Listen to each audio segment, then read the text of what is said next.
boys and girls. I hope you're having a great week. I haven't seen you guys in a couple of weeks with these lessons, so I thought I'd pop in and get to tell our story today. So I'm Miss Mandy, and this is Mr. Cody, if you don't know him. I dragged him in today to help us tell our story. Katie so and screaming. Yes.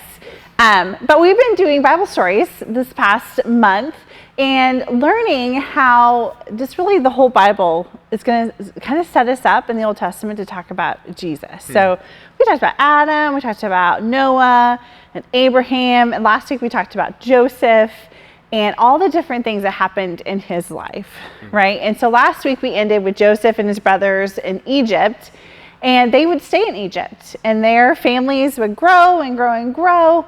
And that kind of leads us to where we are in our story today with Moses, right? So Joseph and his brothers, they pass on, and their families, however, get really big and start to kind of be a concern in Egypt because they become so big that they could overtake the Egyptians. So Pharaoh decides, hey, let's just make them slaves.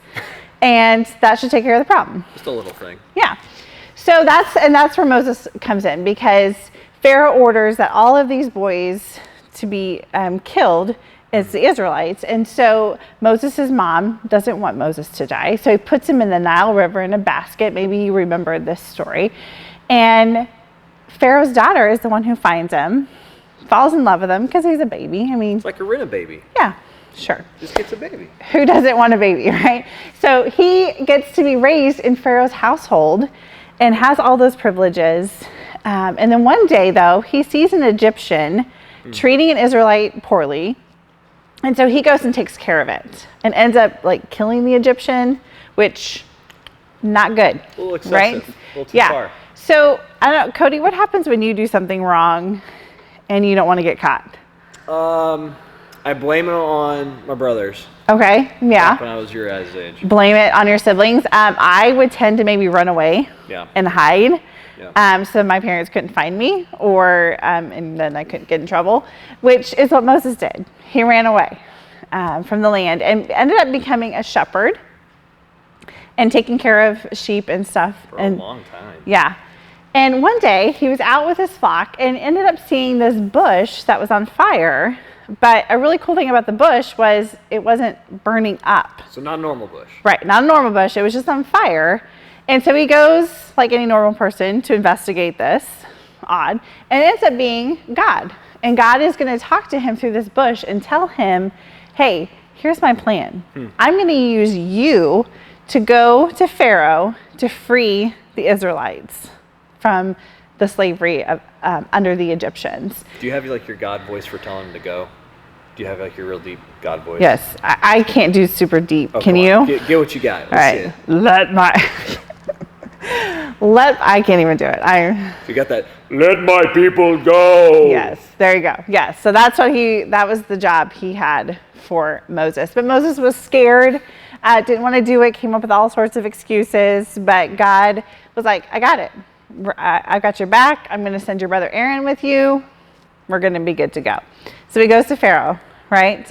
And tells them, let my people go. Yeah. Shockingly, Pharaoh says, no. It's free work. Why would I get rid of slaves? So God ends up sending a bunch of plagues to Egypt on there. And this kind of reminds me of a game that I played a few years ago. That was an electric shock game where you would each have a handle. You could have like 2, maybe 4 people playing this. And you would hold on to this handle and it would give like electric shocks to you. And whoever could hold on the longest won the game.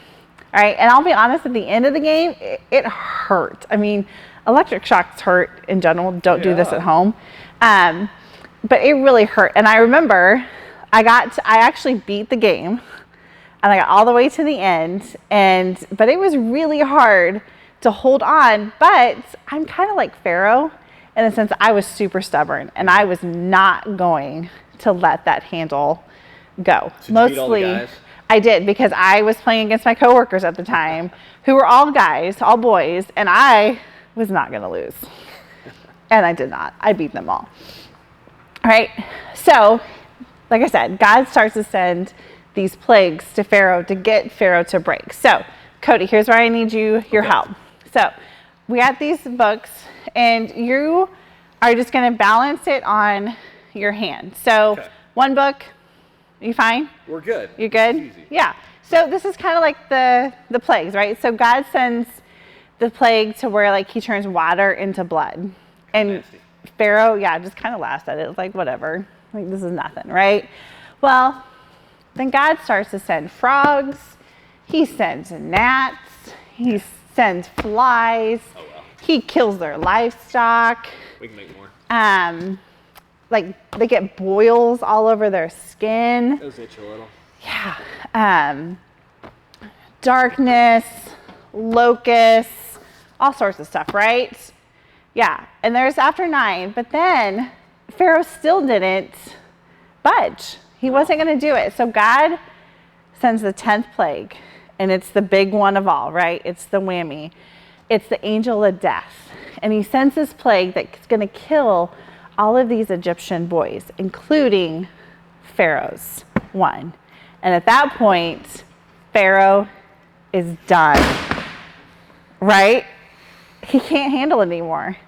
And he brings Moses in and just says, go. You win, pack up your bags, send your people out, right? And I love this story because it shows the power of God, and it shows how God is going to pursue us no matter what the cost is. He loves us so much that he is willing to let all of these things happen so that we get to have a relationship with him. And the really cool part about Moses' story is this is not the end. It's like the middle part. And so next week, we're going to pick it up right at this point to see how God leads the Israelites out of Egypt on here. But so we just want you to know this week how much God loves you, how much we love you, we miss you. We hope to see you on Sunday, but if we can't, we love that we get to see you through these videos as well. So have a great week, and we'll see you soon.